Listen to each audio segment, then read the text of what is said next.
Tonight's top stories. President Ferdinand R. Marcos Jr. inspects an ongoing flood control project in Talisay City, Cebu. The pre-trial conference for the impeachment trial of Vice President Sara Duterte continued today.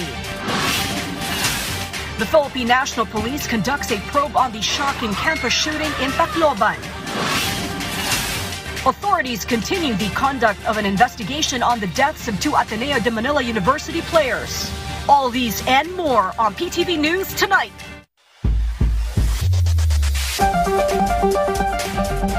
Good evening. Welcome to PTV News Tonight.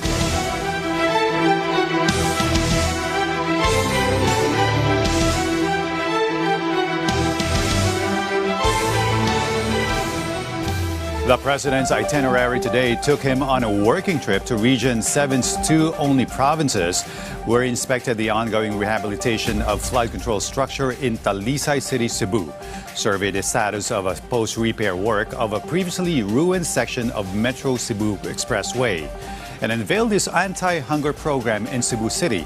Then he headed to Bohol Province to unveil an irrigation system/hydroelectric facility in the town of Mabini, which our Marcos Sadi details in this report.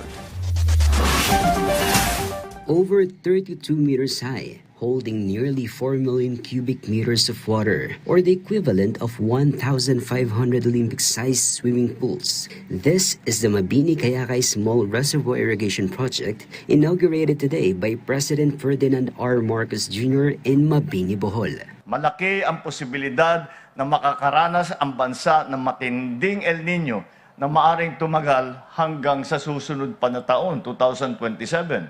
Ito ay isa sa ating mga mahalagang hakbang upang tulungan ang mga magsasakang matagal nang umaasa lamang sa ulan upang magpalago ang kanilang mga pananim. With the new irrigation system in place, water can now be stored during the rainy season and used by farmers to irrigate their fields during periods of extreme heat or when water supply is scarce. Bohol produced more than 234,000 metric tons of palay in 2024, accounting for about 74% of total rice production in Central Visayas, and remaining one of the primary sources of livelihood for residents in the province. Sa pamamagitan ng proyektong ito, masusuportahan ang irigasyon sa 530 hektarya na sakahan sa 5 barangay sa Bambini at Alicia dito sa Bohol. Inaasahan nating tataas ang ani, lalo na ng palay at mga high-value vegetable crops. Dagdag pa dyan, mula sa 2 beses sa isang taon na pagtatanim, pwede nang magtanim na ang ating mga magsasaka ng 3 planting sa isang taon. Around 700 farmers across 5 barangays in Bohol are expected to benefit from the said irrigation project. Pag ganitong tuloy-tuloy na ang daloy ng tubig, pag maraming ani, maraming pera. Malugod na nagpapasalamat na sa ngayon, sa tagal-tagal ng panahon, na i-turn over na po ang Mabini Kayakay Swift. Maraming salamat po. Beyond irrigation, the Mabini Kayakay Small Reservoir Irrigation Project can also be used for hydroelectric power generation, as an aquaculture site or fish breeding facility, and as a flood control system to help protect communities from flooding. The irrigation project costs more than 830 million pesos. This is Marcos Adi for The Nation. A 3-item agenda was on the president's working trip to the Queen City of the South earlier today. First, the inspection of a flood control structure still in progress in Talisay City. Then the ocular of the post-remedial status of a section of the Metro Cebu Freeway, and then punctuated with the launching of his anti-hunger program in Cebu City. As we hear more from our Clazel Pardilla. Destroyed homes, vehicles piled on top of one another, and hundreds of lives lost. That was what Typhoon Tina left behind after torrential rains caused widespread flooding across many areas in Cebu last year, including the city of Talisay. To help ease severe flooding this rainy season, President Ferdinand R. Marcos Jr. inspected the ongoing flood control project along the Mananga River in Talisay City. Inayos natin yung mga flood control na structures dito at may drainage na para doon pagka naipon ang tubig dito sa likod ng ating mga flood control structure, merong lalabasan ng tubig. For now, residents living along the river banks, which have been declared danger zones, have already been relocated. President Marcos is also eyeing the construction of a dam near Mananga River that would hold and regulate water flow to help reduce flooding in the low-lying areas of Talisay. Patuloy lang ang ginagawa natin para hindi na maulit yung napakalaking perwisyo nung pagdaan ng bagyo, ng Tino, at saka nung pagdaan nung baha dito at ang daming nasira. President Marcos also visited a section of the Metro Cebu Expressway that was damaged following landslide in 2024. Since then, the road has been impassable, but now, Pinangako natin na matatapos ito by June. Ito na ngayon tayo para tignan at inspeksyonin. It is almost finished. from 2 lanes, the road has been expanded to 4 lanes. It is now open to motorists while slow protection works continue. President Marcos also inaugurated the Walang Gutom Kitchen in Cebu City. It is the second Walang Gutom Kitchen of the Department of Social Welfare and Development in the country, offering free meals to the poorest Filipinos. After this will be Zamboanga. Sa Zamboanga naman natin na ibubuo ito. So patuloy lang ito, lalong-lalo na ngayon na tumataas ang presyo ng pagkain dahil sa pagtaas ng presyo ng langis. Sana dumating ang araw na wala nang gutom na Pilipino. The Walang Gutom Kitchen is open from 6 in the morning until 3 in the afternoon to provide free meals. Kalazel Pardilia for the Nation. Voluminous evidentiary documentation held up the completion of the pre-trial conference phase of the Vice President's impeachment trial set for the 6th of next month. Still, the House Prosecution Panel is confident its evidence gathering and disclosure to the defense will meet Thursday's deadline. As we hear more from our Marco Sadi. The defense panel, prosecution panel, and private prosecutors faced off once again on the second day of the pre-trial conference for the impeachment trial of Vice President Sara Duterte. The pre-trial conference focused on the marking of evidence for the remaining articles of impeachment, particularly Article 1, misuse of confidential funds, and Article 2, unexplained wealth. However, due to the volume of documentary evidence that needed to be reviewed, the marking of evidence was not completed. For Article 1 alone, the combined documentary evidence of both sides already totals 4,000 documents. Despite this, the process is still expected to be completed before June 25, the target date for the issuance of the pre-trial order or the so-called mini roadmap that will guide the conduct of the impeachment trial. Sa akin, yun ang inabutan kong calendar. So, I'm working on that. I'm working on that calendar. Are we still on track for the July 6 kahit nag-extend sila ng pre-trial? Yes. Tight, but we're still on track. Last week, the marking of evidence for Article 3 bribery and Article 4 grave threats was already completed. The court also allows both sides to present witnesses even if they were not included in their pre-trial briefs. However, it was clarified that these individuals will not be considered surprise witnesses. Yes, as long as they would make the proper reservation. Both made reservations, sir? I will have to check the records, but I do expect that both will make reservations. The defense panel also expressed no objection if the prosecution panel chooses to present Article 4 grave threats first during the trial. Yan naman po ay prerogatiba ng prosecution kung yan ang gusto nilang unahin. Ang sa amin lang naman po, we are just requesting for disclosure kung ano yung uunahin nila na articles. Meanwhile, Senate Sergeant-at-Arms Alfred Corpus confirmed that the Senate remains under heightened security as preparations for the impeachment trial continue. Senate security continues to coordinate with various law enforcement agencies and the Armed Forces of the Philippines or AFP regarding possible threats against the upper chamber. According to Corpus, the Office of the Senate Sergeant-at-Arms or OSA will determine whether security measures need to be further strengthened, doubled, or even tripled based on information it receives before the start of the impeachment trial on July 6. The OSA has not received any threats related to the impeachment trial.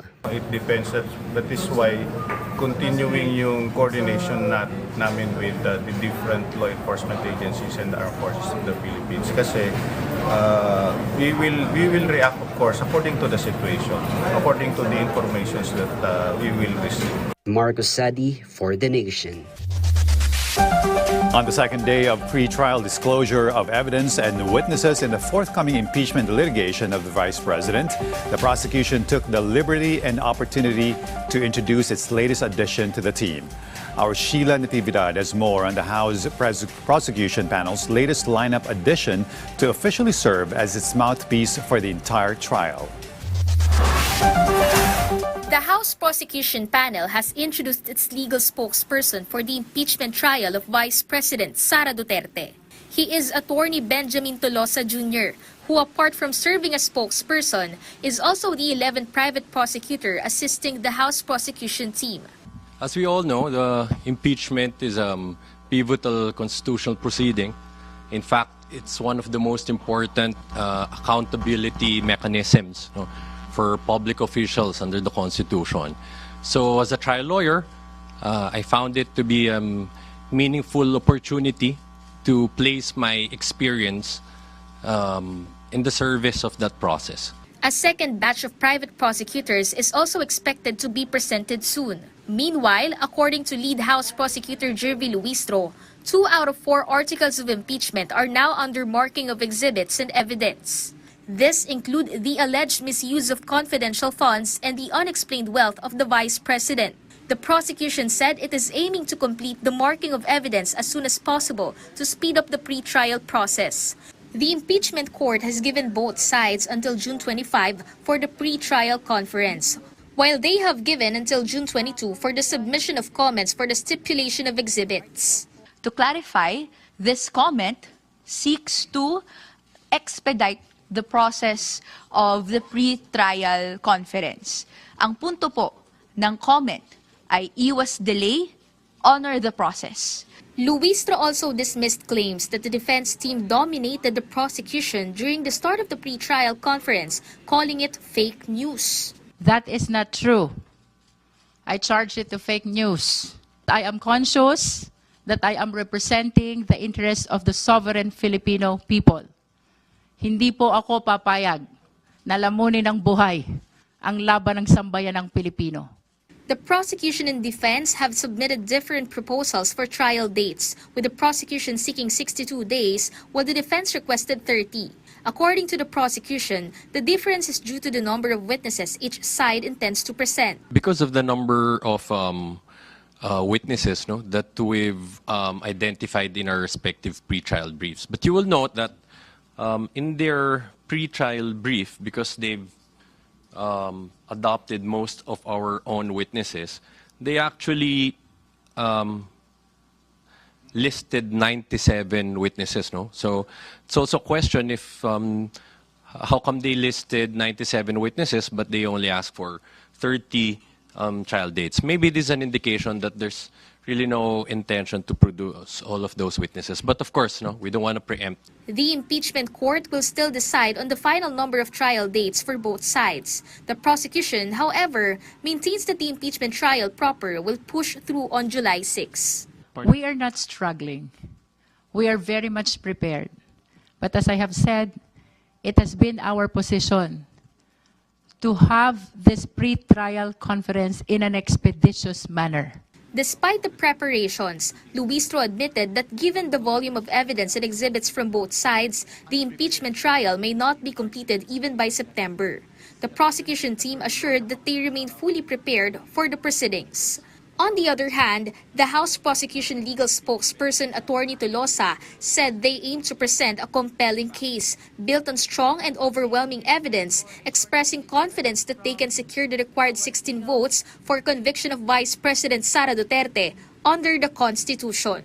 Sheila Natividad for The Nation. House Trial spokesperson and Lanao del Sur 1st District Representative Zia Alonto Adyong has laid a sequence of presentation of the House prosecution panel's evidence and witnesses for the upcoming trial proper of Vice President Sara Duterte's impeachment case. First to be presented is Article 4 for alleged assassination against President Ferdinand R. Marcos Jr., First Lady Liza Araneta Marcos, and former House Speaker Martin Romualdez. Second, the Article 1 for alleged misuse of confidential funds. Next would be Article 3 for alleged bribery and corruptions to DepEd officials. Lastly, the unexplained wealth of the Vice President. According to Adyong, the sequence of their presentation is based on the strategy of the prosecution team and what the public could easily understand. Well, I think this is how the House Prosecution Panel decided the sequence kasi it would be also part of the strategy para ano yung unang-una, apart from the submission ng mga evidence, which is more easier for the public to understand. Kasi unang-una, sinasabi naman natin from the very beginning, hindi lang po ang Senado ang nag-evaluate at nag-assess ng ebidensya, pati na rin ng publiko. In other news, 3 students are dead and at least 7 more injured after 2 junior high students in a Tacloban high school snapped and opened fire from yet another episode of mockery and bullying over one of the suspects' new look and haircut.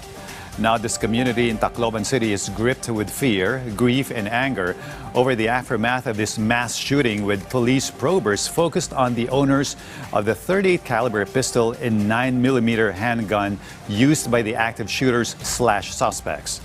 Ryan Lisigas has more.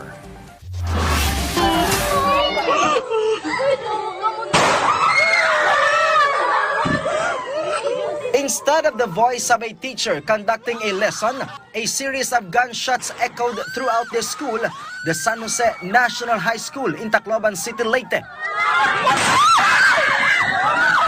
Students inside the school were crying and running in different directions. After several seconds of gunfire, 3 people were reported dead.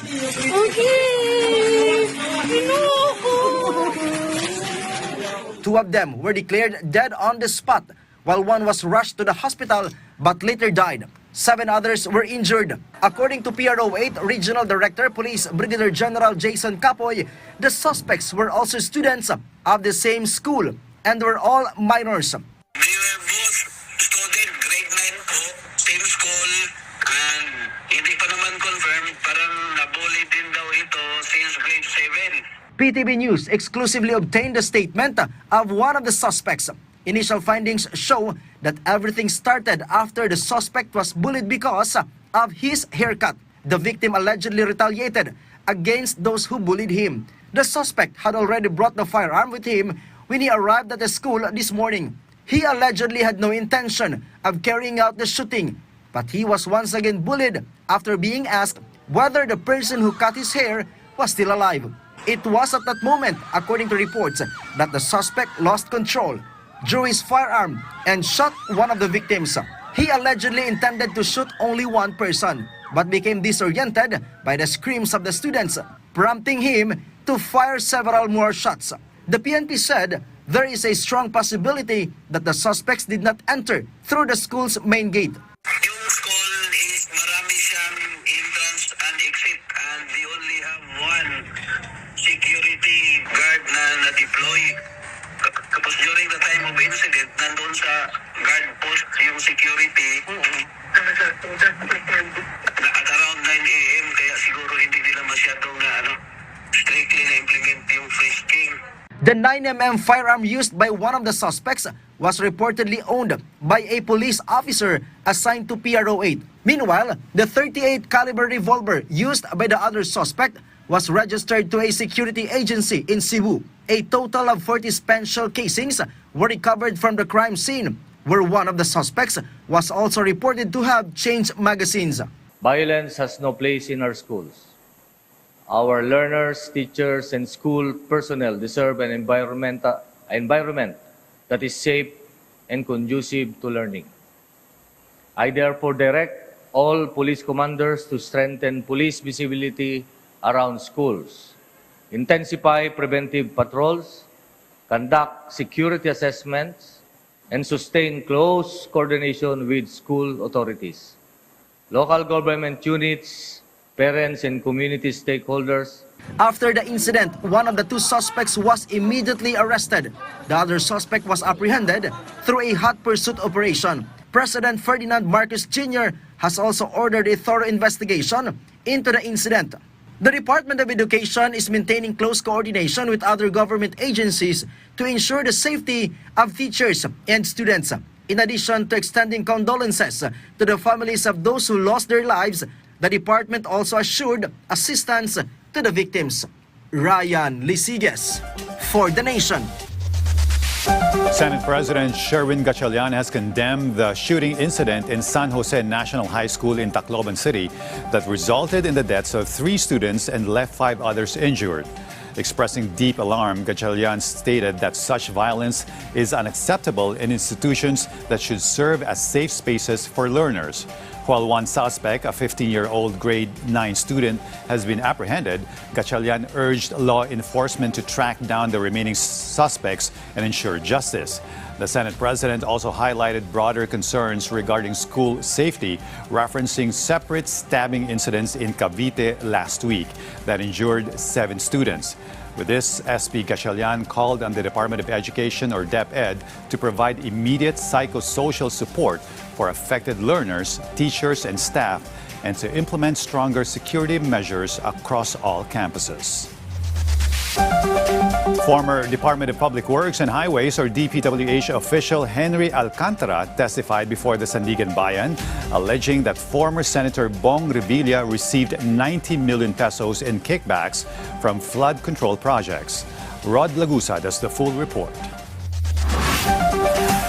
The alleged kickback received by former Senator Bong Revilla as a proponent from former Department of Public Works and Highways, or DPWH Undersecretary Roberto Bernardo is around 90 million pesos. This was the testimony of former DPWH Bulacan 1st District Engineering Office District Engineer Henry Alcantara, one of the state witnesses in the flood control project's issue. Alcantara explained that this was allegedly based on what Bernardo told him. He said that his driver allegedly delivered the money to Bernardo, placed in 4 to 5 boxes, which were then allegedly brought to Revilla. The amount allegedly came from the collection of advance payments from contractors. This came as the Sandigan Bayan 4th Division continued the trial of the graft case in which Revilla and former officials of the DPWH Bulacan 1st District Engineering Office are accused in connection with the alleged ghost flood control project in Pandi, Bulacan. According to Alcantara, under the in-house arrangement of Bryce Hernandez and JP Mendoza, both co-accused of Revilla in the case, they also allegedly acted as in-house contractors.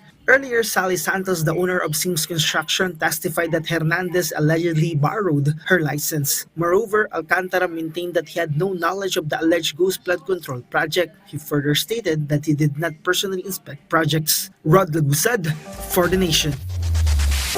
With most of the statements from the players, the beach resort owners, and the Ateneo men's basketball coaching staff in, the PNP's Criminal Investigation and Detection Group's preliminary report will take a little while longer to complete, given more time needed to tie up all the clashing versions of the aforementioned witnesses of the tragic drowning incident that claimed the lives of Divine Adili and Rene Baterbonia. The full report from our Ryan Lisiges. The investigation being conducted by the PNP Criminal Investigation and Detection Group into the deaths of Rene Baterbonia and Divine Adili is still ongoing. This, according to authorities, is the reason why they have not yet submitted their recommendation to the Department of Justice, or DOJ. According to PNP Public Information Office Acting Chief Police Colonel Allen Reyco, the PNP is conducting a thorough investigation to ensure that the case they will file is airtight. It took longer than we thought. Of course, dahil mas inaano natin, we should build an airtight case if ever a case will be filed. So we cannot give you an exact timeline regarding the filing or the endorsement to the DOJ. Last week, several members of the Ateneo de Manila University coaching staff, including resigned head coach Tab Baldwin, appeared at the CIDG office. Baldwin reports indicated that he spent nearly the entire night at the CIDG office. All of these statements, not only of the coach, is still being processed. So we would not like to comment or release some of the parts of the statements as not to unduly prejudice yung ano ng public as well as yung magkakaroon ng prejudgment po kasi sa mga all parties involved. But nevertheless, we will be checking and we will be with the CIDG for any updates. This week, PNP CIDG is expecting the university president to appear at their office to provide a statement. Earlier, DILG Secretary John Vic Rimulya said that the accounts given by Baldwin, members of the coaching staff, and current Ateneo Blue Eagles players who took part in the training in Aurora were inconsistent with one another regarding the incident that ended in tragedy. Ryan Lisiges for The Nation. The Philippine Coast Guard, or PCG, continues to repulse the China Coast Guard, or CCG, vessel that has entered the Philippines' exclusive economic zone, or EEZ, near Luzon since June 16. The PCG deployed the BRP Malabrigo, which issued multiple radio challenges to the CCG vessel with bow number 5304. This to insist its presence and operations within the Philippine EEZ are illegal. The PCG has also utilized a maritime patrol aircraft to monitor the situation. According to PCG spokesperson for the West Philippine Sea, Rear Admiral J. Tariela, the CCG ship patrolled areas along the border of the illegal 9 or 10-dash line. The CCG 5304 vessel reached as far as 27 nautical miles from Burgos, Ilocos Norte in the north, and 30 nautical miles from Capones Island in the south. It was last spotted last night, 43 nautical miles from Cabangan, Zambales. In the meantime, First Lady Liza Araneta Marcos, along with Mayor Joy Belmonte and Metro Manila Council President Francis Zamora, spearheaded the second wave of free rice distribution program in Quezon City, where over 1,000 residents have received 10 kilograms of rice for free. J.M. Thompson has more. More than 1,000 beneficiaries received free 10 kilos of rice earlier today in Barangay Doña Imelda, Quezon City. Led by First Lady Liza Araneta Marcos, Quezon City Mayor Joy Belmonte, and Metro Manila Council President Francis Zamora. Erlinda Sartorio is one of the beneficiaries who is claiming free rice in Quezon City for the second time. She said, with life being so hard, the 10 kilos of rice is a huge help for their family to save money. Siyempre malaga sa amin yung 10 kilong bigas. Malaking bagay na rin yun eh. Yung sa pang-araw-araw. Opo, pang-araw-araw kasi wala naman kaming trabaho. The same goes for Elma, who brought her child and lined up early to get the free rice. She said that the money saved from buying rice can be allocated to spend for the needs of her children. Mahalaga po yung sa amin kasi pang-araw-araw po namin pagkain kasi hirap din po kami sa buhay, kaya po sa amin yung 10 kilong bigas. First Lady Liza Araneta Marcos knows the importance of rice on every meal table of each Filipino family. That's why she personally led the distribution of free rice today. Kasi alam ko, as a mother, mahalaga na magkaroon ng pagkain. Konting tulong lang to. I hope it goes a long way. This program is part of the Local Government Support Fund released by the Office of the President to local government units. This is the second wave of free rice distribution in Quezon City. According to Mayor Joy Belmonte, the local government purchased the rice from local farmers because aside from the city's residents, the program was also conceived to help the country's farmers.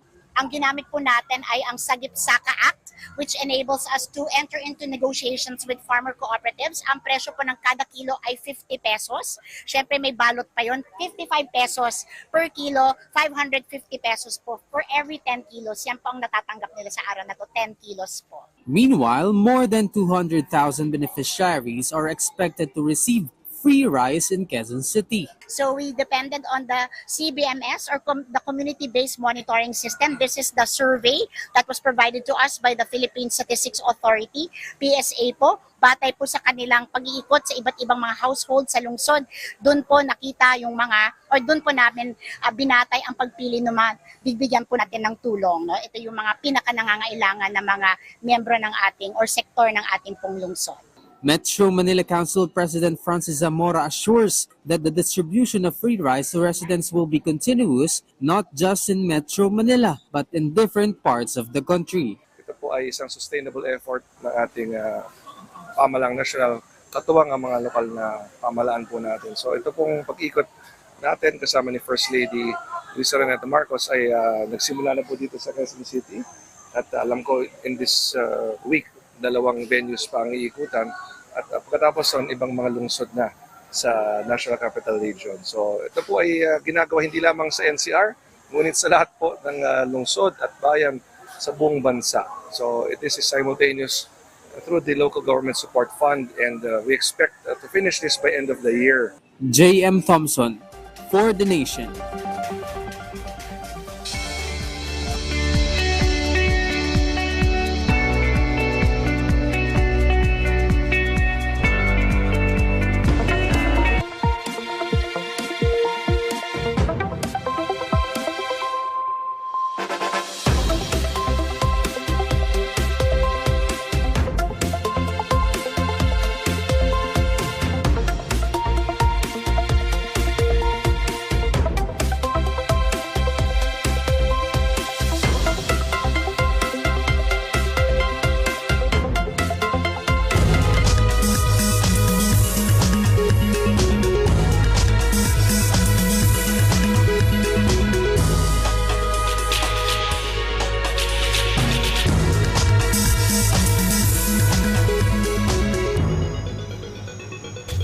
In collaboration with the Bureau of Internal Revenue and the National Tobacco Administration, the Department of Information and Communications Technology, or DICT, has launched the Philippine National Single Window, or PNSW, an integrated digital platform designed to expedite document processing and enhance coordination between government agencies.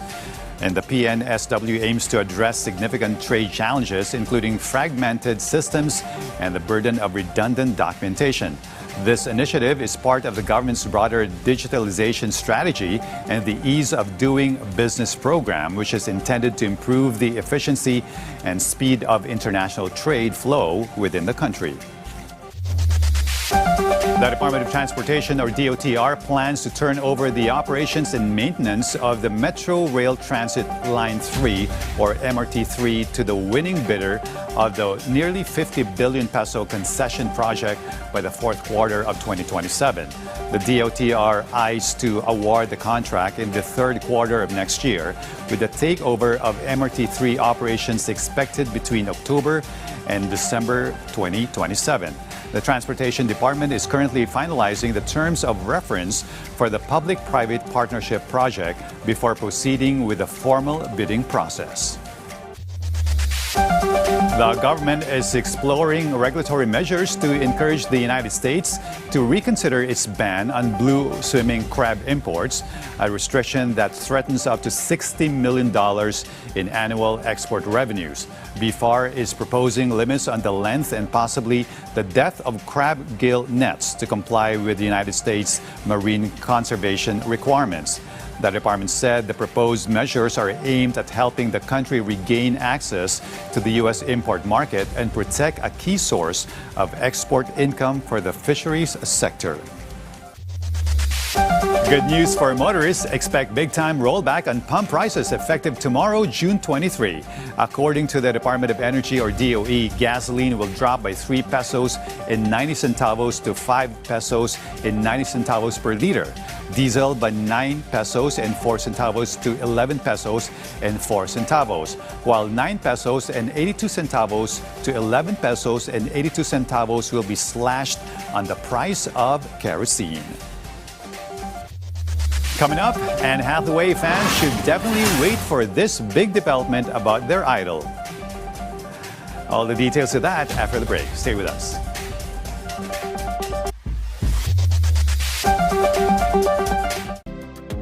Disaster Watch.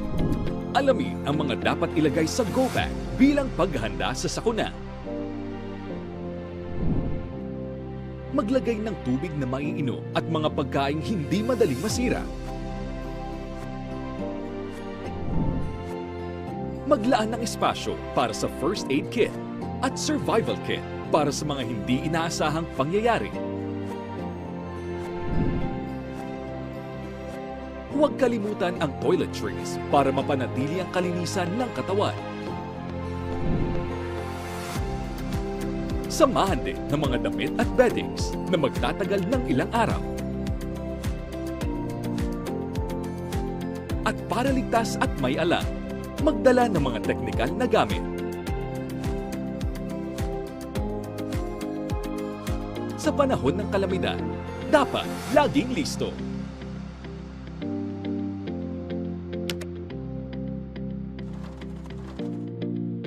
At your service, Pilipinas, ako po si Assistant Secretary Weng Hidalgo ng Presidential Communications Office. Samahan niyo kami para sa isang bagong Pilipinas ngayon, dito lang sa PTV.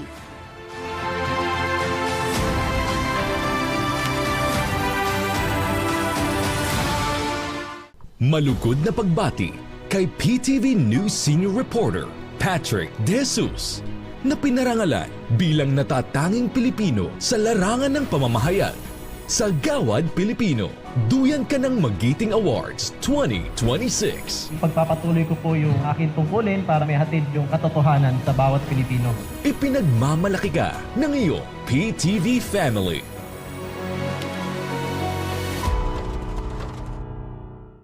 PTV Consumer Watch. Bantay presyo sa gasolina.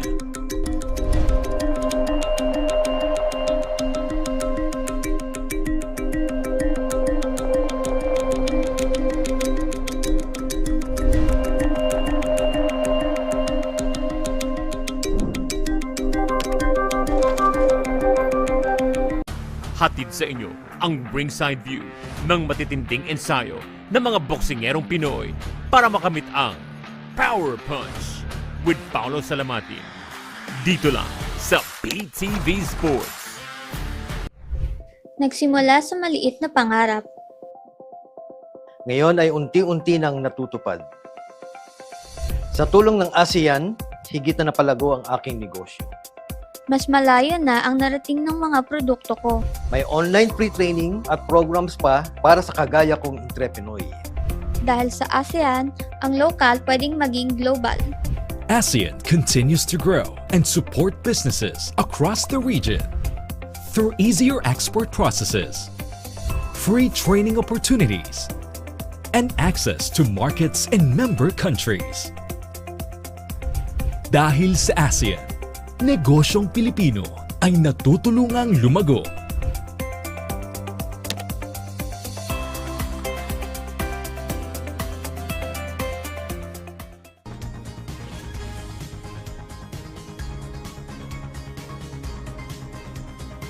Ipinagmamalaking ihatid ng inyong PTV Regional Team.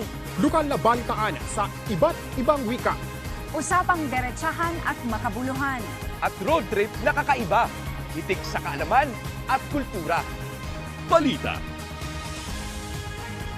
talakayan, kaalaman,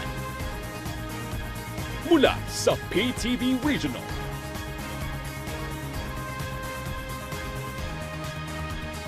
Para sa bayan.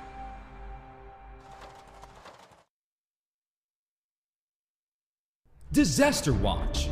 Mga paalala habang lumilindol. Kapag lumilindol, mag-duck, cover, and hold. Maging mahinahon at humanap ng matibay na bagay na magsisilbing panangga sa posibleng pagbagsak ng debris. Magtago at protektahan ang sarili. Kumapit ng mahigpit at hintaying matapos ang pagyanig. Lumayo sa mga salamin at bintana. Kapag nasa labas ng tahanan o gusali, umiwas sa mga poste, puno at mga landslide-prone areas. Kung nasa sasakyan, huminto at tumabi sa isang ligtas na lugar. Sa panahon ng sakuna, dapat laging listo. Tutukan ang mga solusyon at aksyon sa mga isyu ng bayan at programa ng pamahalaan para sa bagong Pilipinas. Kasama ang ating Presidential Advisor for Poverty Alleviation, Larry Gato, live dito lang sa PTV.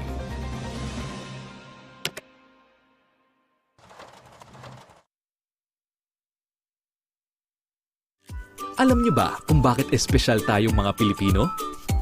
Dahil may mga katangian tayong kakaiba at tunay na kahanga-hanga. Gaya na lang ni Miguel, na likas na matulungin. Guys, help natin si Manong oh. O kaya ni Adrian, na may respeto at paggalang. Lola, paano po? Nariyan din si Aya, na malalim ang pananampalataya. Panginoon, salamat po sa mga biyaya. Si Aling Sita, na kahit walang-wala, magiliw pa rin tumatanggap ng bisita. Come in! Tuloy po kayo! At kapag sinusubok kagaya ni Paulo, nananatiling matatag, masiyahid at positibo. Huwag ka lang, Pilipino ako. Yan tayong Pilipino.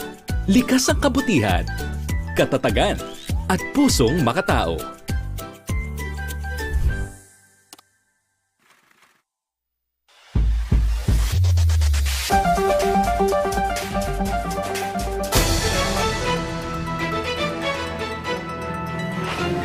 The Commission on Elections, or COMELEC, is set to conduct simulation activities on June 27 for the Automated Election System, or AES, to be used in the Bangsamoro parliamentary elections.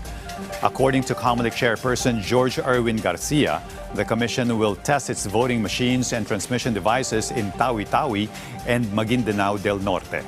The activity forms part of the preparations to ensure the reliability and readiness of the election technology that will be deployed for the upcoming Bangsamoro parliamentary polls.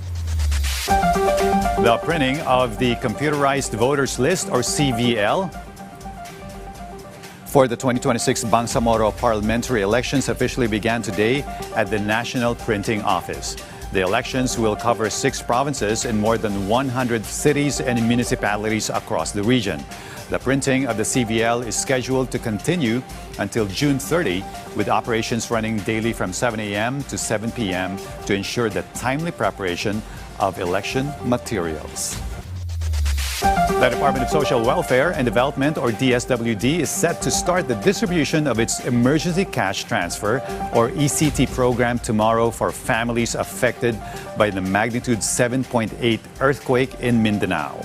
More than 139,000 affected families from Davao Region and Soxargen are expected to receive ECT assistance with an estimated fund allocation of over 799.59 million pesos. The cash-in program forms part of the directive of President Ferdinand R. Marcos Jr. to ensure that all families affected by the June 8 earthquake receive timely and sufficient government assistance as they recover and rebuild their livelihoods. The Council for the Welfare of Children, or CWC, continues to implement measures aimed at further reducing the number of child laborers in the country. According to CWC Executive Director Undersecretary Angelo Tapales, child labor in the Philippines declined by 40% in 2024, equivalent to more than 500,000 children. Tapales said the decrease was due in part to strengthened government interventions and the cooperation of various sectors to ensure that children remain in school. Mega Manila has one huge bad habit that has been the bane for so long of so many residents all over the mega city, especially during the monsoon season: littering. And most of the combined litter thrown carelessly and intentionally on the streets wind up to clog the various waterways in the mega city. The sad truth, the MMDA's flooding czar bewailed, that gets in the way of the success of its Bayanihan sa Estero program, which our James Thompson narrates in this report.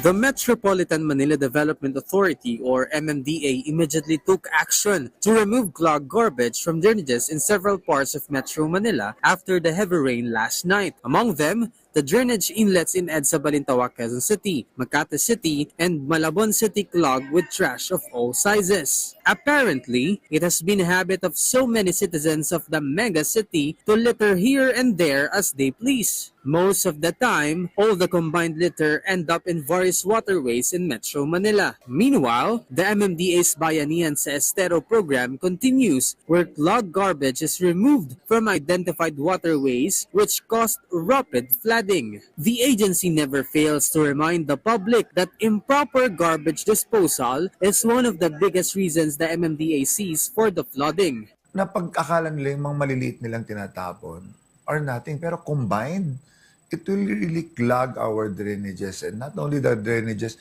pati yung estero mismo. Kasi nababawasan yung capacity, yung flow ng water. MMDA Flood Control Director Mark Navarro compared the waterways to a straw that when blocked by a tapioca pearl, what you are drinking will not flow properly. This follows a situation where they even retrieved a mattress from one of the waterways. The responsibility of every citizen plays a big role in fighting floods, especially now that it is rainy season. Itong mga pagki-clean up ng mga estero natin, it's not just about a whole government approach. It is also about the responsibility, collaboration, coordination ng not only LGU but also syempre the private sector. Yes. So it's very safe to say na ang kalinisan sa kapaligiran ay responsibilidad ng bawat isang mamamayan. The MMDA emphasized that the small pieces of trash we throw into proper garbage bins makes a huge difference in averting floods. The agency also assures to focus on and expand their anti-flooding programs so that even if floods cannot be completely eliminated, they will at least be reduced and recede quickly. J.M. Thompson, for The Nation. Pop Culture Corner and sports coming your way after these reminders. Stay with us.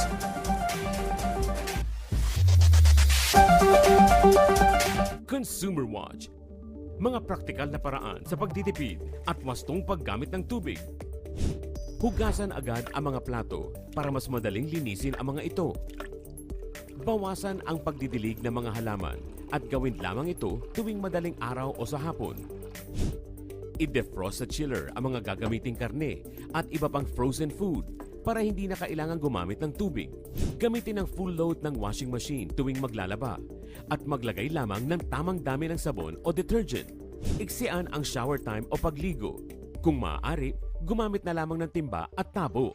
Gamitin ang pinagbanlawang tubig sa paglalaba, sa pag-flush ng toilet bowl. Malaking tulong din ang tamang paggamit ng dual flush para makatipid ng tubig.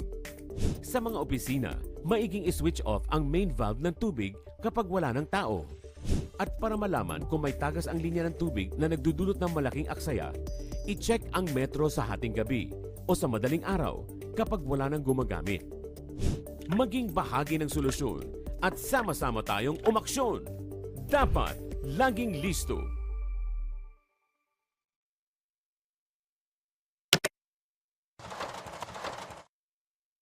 Disaster Watch. Alamin ang heavy rainfall warning system ng Pag-asa. Yellow rainfall warning. Pinapayuhan ng lahat na mag-monitor ng mga weather update sa inyong lugar. Maghanda sa posibleng pagbaha sa mga mabababang lugar at tabing baybayin. Orange rainfall warning. Mas malawak na pagbaha ang inaasahan at posibleng magka-landslide sa mga tabing bundok.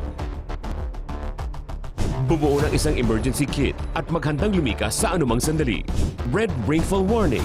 Inaasahan ang matinding buhos ng ulan sa loob ng 2 oras na magdudulot ng malawakang pagbaha at landslide. Para sa inyong kaligtasan, agad na lumikas papunta sa ligtas at mataas na lugar. Sa panahon ng kalamidad, dapat laging listo.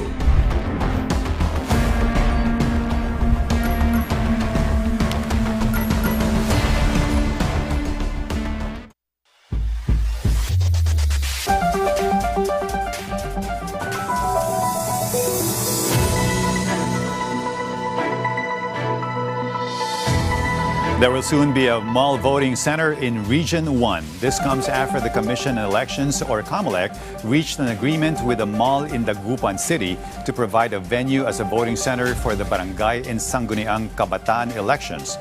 According to COMELEC, through the mall voting program, voters will be given a more convenient, accessible, and safe place to vote, as well as for teachers who will serve as poll workers. More than 1,000 voters from Barangay Pandal in Dagupan City will be the first to benefit from the new voting site. They were selected based on the distance of their voting precinct. Severe flooding caused by Typhoon Bashang in Iligan City last February continues to leave lasting concerns among residents, with many still recalling the fear brought by the disaster. Authorities identified the overflow and silting of the Iligan River as a major cause of the widespread flooding in the area. In response, the government has intensified its Oplan Kontra Baha program, including dredging operations along the river in Barangay Tubod to remove accumulated silt and debris. A temporary bridge has also been constructed in Barangay Abuno after the Panul-Iran steel bridge was washed out, as officials aim to provide both immediate relief and long-term protection against future flooding. The Department of Information and Communications Technology, or DICT Bicol, held an AI Technology Roadshow in Legazpi City as part of efforts to strengthen digital transformation in the country. The event gathered over 150 participants from government, academe, media, and the private sector. During the roadshow, AI tools such as Gemini were introduced to help improve data processing, report generation, and online public services. The activity also featured hands-on demonstrations to show how AI can be applied in daily work in line with the National ICT Month celebration.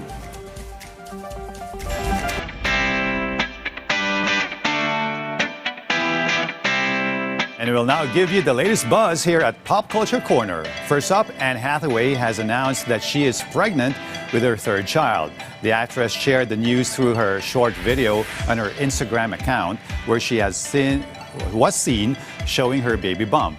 Congratulations poured in from friends and fans, including a message from Lily Collins expressing her happiness for the actress and her family. Hathaway is married to Adam Shulman, and the couple already has two sons, Jonathan and Jack.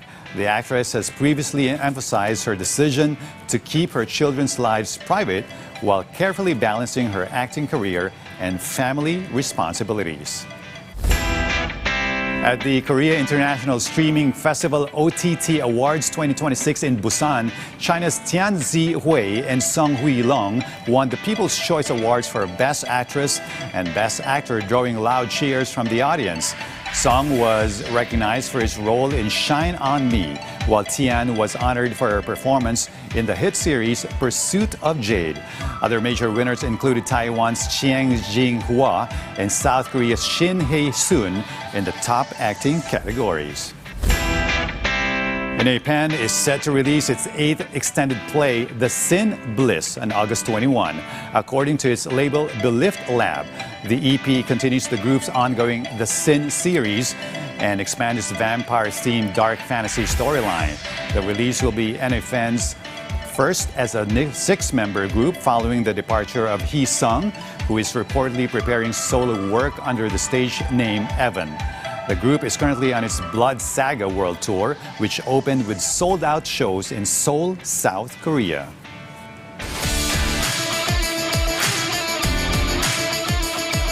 Carlos and Eldrew Yulo close out their campaign at the 13th Senior Artistic Gymnastics Asian Championships in Zunyi, China, after making history with a shared podium finish.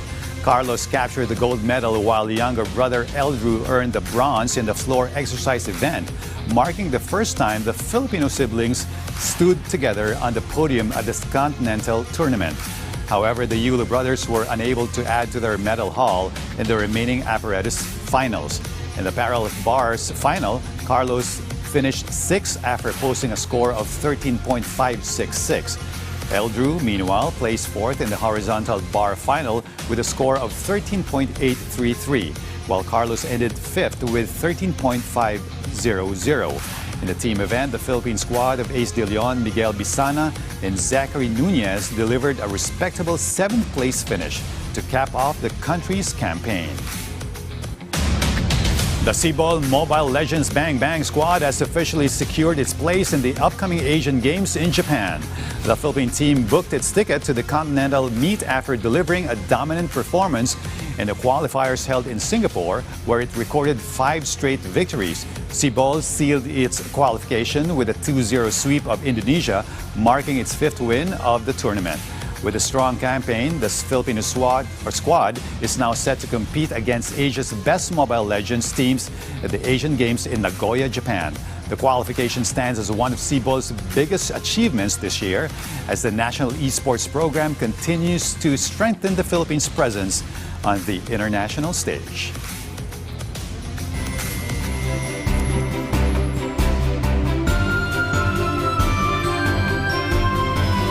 As of 5 a.m. today, the center of Typhoon Francisco, initially named Michaela, was estimated based on all available data at 625 kilometers east of Tuguegarao City, Cagayan, with maximum sustained winds of 175 kilometers per hour near the center and gustiness of up to 215 kilometers per hour. It is moving westward at 20 kilometers per hour, while southwest monsoon affecting Visayas, Mindanao, and Palawan. Visayas, Mindanao, and Palawan may expect cloudy skies with scattered rains and thunderstorms, while Metro Manila and the rest of the country may experience partly cloudy to cloudy skies with isolated rain showers or thunderstorms. And our food for thought tonight comes from Richard Branson, a British entrepreneur, founder of the Virgin Group, and a business leader known for his emphasis on communication, innovation, and effective leadership. And he once said, "It is better to say nothing than spend 1,000 words or an hour speech saying nothing." And to all the dedicated, loving, and hardworking fathers out there, happy belated Father's Day. Also, we'd like to thank FAMAS because your PTV News Tonight is one of the nominees for Best News Program. Thank you for this honor. And before we end our newscast, please take the time to like, subscribe, or share PTV's social media pages flashing on your screen right now. It would go a long way and would truly appreciate it. And so goes PTV News Tonight's roundup of tomorrow's headline stories. I'm Jay Esteban. Join us again tomorrow on PTV News Tonight.